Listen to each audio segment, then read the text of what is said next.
Esta é absolutamente uma das maneiras mais desesperadoras de morrer que já se viu. Esses 5 mergulhadores estavam, como de costume, realizando a manutenção dos equipamentos mecânicos da instalação de uma tubulação. 4 deles mergulharam na câmara de ar, enquanto um permanecia do lado de fora, desmontando a válvula que precisava ser trocada. Inicialmente, nada parecia fora do comum. No entanto, a válvula estava gravemente danificada.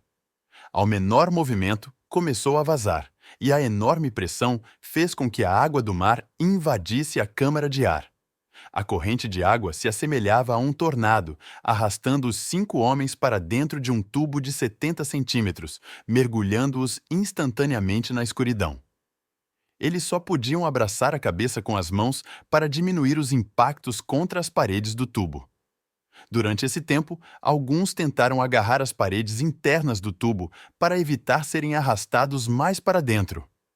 Mas o petróleo misturado com a água do mar tornava as paredes internas escorregadias, sendo quase impossível se segurar. Os 5 se espalharam ao longo do tubo, que tinha uma extensão de 365 metros, o equivalente a 4 estátuas da Liberdade. As junções e suportes do tubo apresentavam desníveis, formando pequenos bolsões de ar. Os homens respiravam o ar desses bolsões enquanto aguardavam ansiosamente por socorro. Já havia se passado 1 hora desde o acidente, e a situação só piorava. Com a elevação do nível do mar, mais água invadia o tubo, reduzindo o espaço de ar cada vez mais. A distância até o topo do tubo era de menos de 15 centímetros, e os homens tinham que encostar o nariz na parede do tubo para conseguir respirar.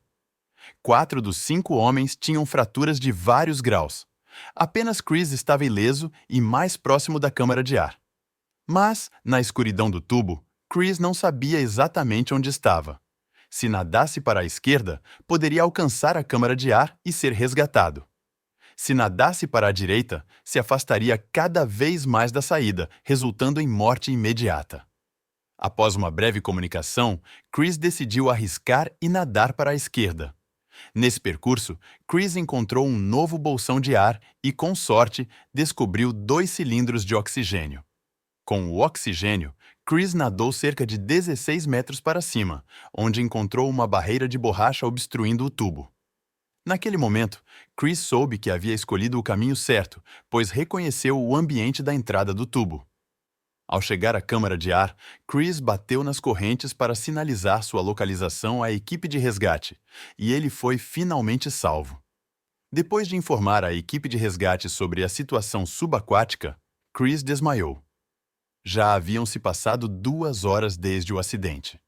Especialistas se reuniram imediatamente para analisar a situação e concluíram que o oxigênio nos cilindros só duraria 1 hora. Como 2 horas já haviam se passado desde o acidente, acreditavam que os homens presos no tubo morreriam por falta de oxigênio em questão de minutos. Mas será que foi realmente assim? Testemunhas relataram que, quando a equipe de resgate parou e recolheu o equipamento, sons de batidas metálicas continuaram a ser ouvidos vindos do tubo por 2 dias. Esses homens devem ter estado extremamente desesperados. Tiveram esperança por um momento, mas essa foi destruída pela dura realidade, deixando-os para sempre nos tubos sujos e estreitos. Você sabe o que é a realidade?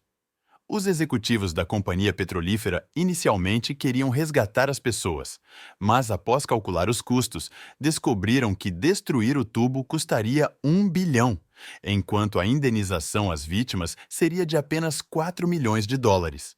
Então, desde o início, essa operação de resgate foi apenas uma fachada. O único sobrevivente disse isso na audiência.